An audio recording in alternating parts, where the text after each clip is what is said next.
Is it a good time to buy a home in 2025? And, what are the steps in buying a home? I'm here with Travis Anderson, a premier real estate agent in the Twin Cities area. And we're going to talk about all of those questions and more in today's video. I'm Peter Lindquist with the Lindquist Team. If you like today's video, please consider subscribing to my channel, giving it the old thumbs up, and certainly if you've got any questions or comments, leave them in the comments below. Hey Travis, tell me what are the top reasons somebody goes looking to buy a home these days? Yeah, it hasn't changed much since I've been selling real estate. It's normally a major life event, whether we get a job promotion, maybe a new job, just graduate college, get our first job, maybe we have a new baby on the way. Kind of those major life events are the reasons that people make moves. And I think that's probably the most common, getting married, major life events is the short answer. I think one big question people have is, this year, is this really a good time to buy? So why would somebody buy right now? Yeah, it's a great question. The last couple of years, we've seen a decline in demand for sure. We've had about 44,000 home sales in the Twin Cities in the last 12 months, and the previous 12 months was also 44,000 home sales. But the previous 10 years, there were 60,000 transactions that were sold. So we're we definitely have seen a decline in demand, and that should bring prices down a little.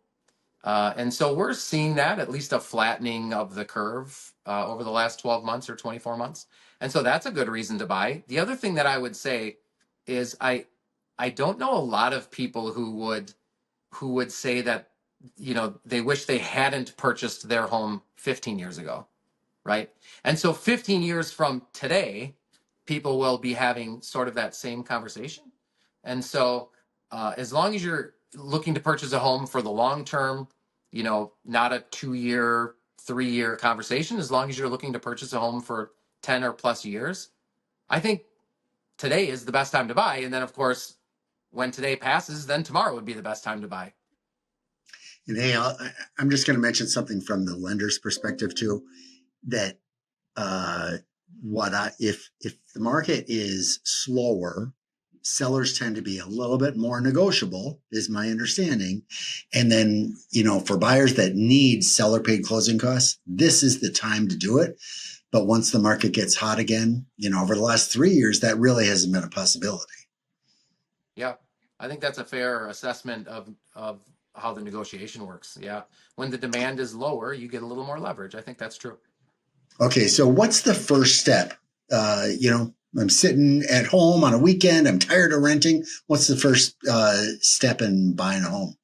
Yeah, usually a buyer is either calling me to tell me that they have this major life event and they're asking, what their next step is. So really, the first step is having a conversation with me. Some people are calling their lender like you. Are you seeing that as well?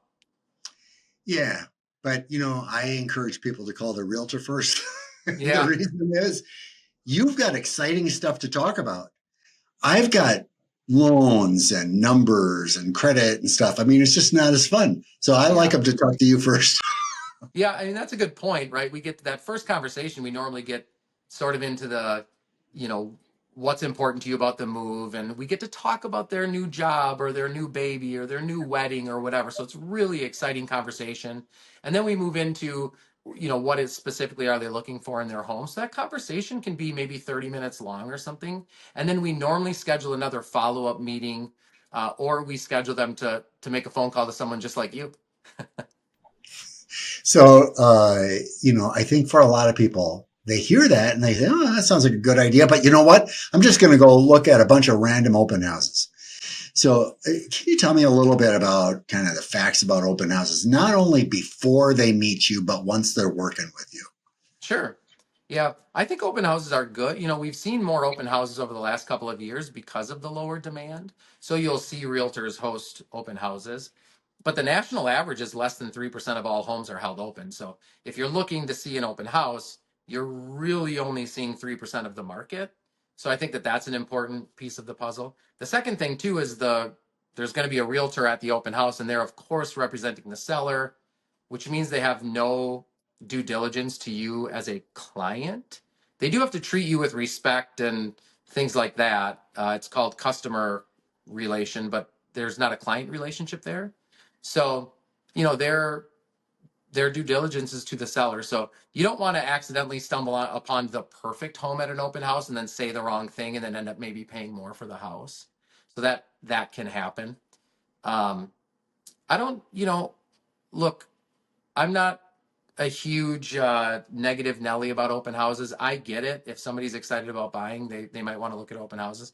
I think it's probably better to first have a phone call with us to have a really good understanding about agency relationships, also have a really good understanding about what they can afford. If they're paying cash or something, they know, but most home buyers are obtaining a mortgage. So, yeah, I think that conversation is probably more important to start. One thing I run into a lot is people that have started their search on big national websites. And invariably, when I talk to them, one problem is they quote, I mean, those big websites quote really low payments. Yeah. And in the very fine print, it's huge down payments and perfect credit, and then they misquote taxes and insurance. And so by the time they come to me, it's kind of a bummer. Yeah.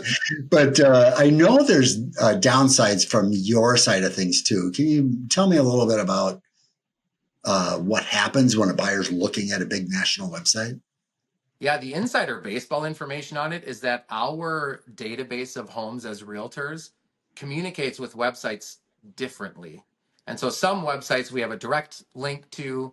That would be, your Keller Williams websites, Remax, Coldwell Banker.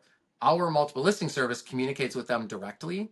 And so they're pretty accurate and fairly up to date as well. But the nationally branded websites, we don't directly communicate. It's more of a one-way push. And then they don't get updated information even every day. So sometimes you're looking at a website and a home's already sold. Sometimes you're looking at a website and the prices come down and it's reflecting a different price. So that's, kind of the thing we look at is it just isn't always accurate information. The other thing I would say with the really big websites that you would be aware of, um, they their job is to have people click on links and then they're going to get their information and then sell their information to people like me, right? And so the more misinformation that they have, the more likely people are to click on it because they're not getting that information anywhere else because it doesn't exist. And so they're literally like tricking people into giving up their information. This happens all the time. So that's probably the best way for me to describe it. I'm not against them. Again, I do think that there's real value. A lot of them have like one click buttons to the tax records. A lot of them have one click buttons to a mortgage calculator. Of course, you'd have to make sure there's correct information in there, but um, it's nice to have access to all of that information. Yeah, but I think challenging because some of it's misinformation. Yeah. From what I can see. So, what would you say is really kind of the best way if I'm going out to look for homes? What's the best way for me to get information? Immediate information. Yeah, if you're working with a good realtor, we provide you sort of a limited access to the multiple listing service, and so you're getting it directly from, you know, what's that phrase, the horse's mouth or whatever. So it's the same information that we have access to. You get provided that. We can get it set up where you're getting the information daily, weekly, monthly. We can set it up where you're getting the information the moment a home hits the market. So that's probably the best. It's definitely the most accurate. It also has the most marketing material. It has all of the photos and, it also has those links that we're talking about that you get on some of these other websites. And so, yeah, really working with an agent, providing you direct access to our database is the best way.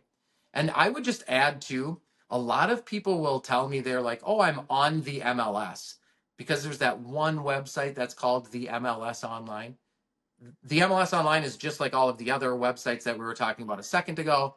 Um, we've got direct access to the multiple listing service, and we can provide that to you. There's no consumer facing information that's the same as what we could provide you directly. Yeah, and getting immediate information is really important in a market where of multiple offers. Would you agree? Yeah, totally agree. And we still have multiple offers today. Even though demand is down, listing inventory is down as well. And so we still have multiple offers. It's not a universal truth, but yeah, it happens and it's important to get accurate info.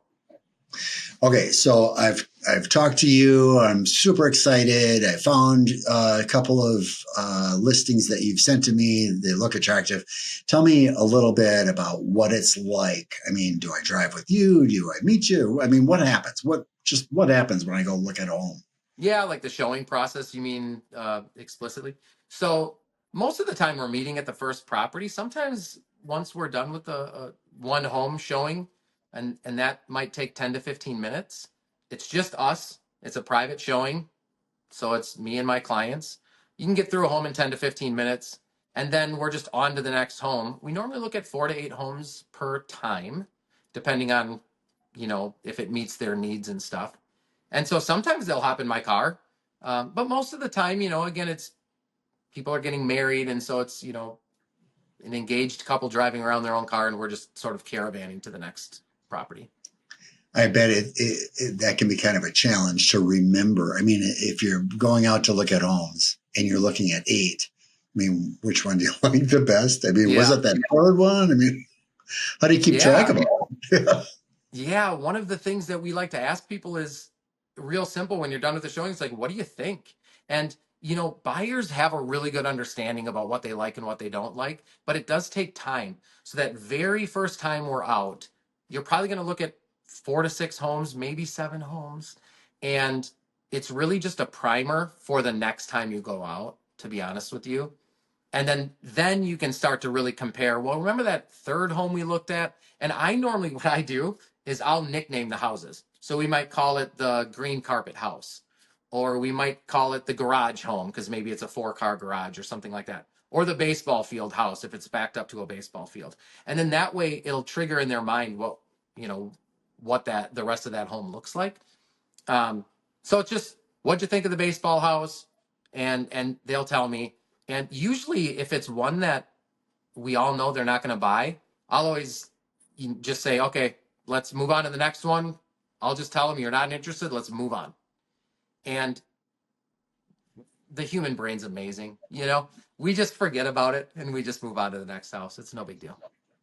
So, I know in the rest of our video series, we're going to talk about that whole process, writing a purchase agreement and earnest money and getting a loan, all of that kind of stuff. But kind of as we approach the end of this video, what else can you talk about? Are there any questions I haven't asked you that are pertinent to the discussion right now?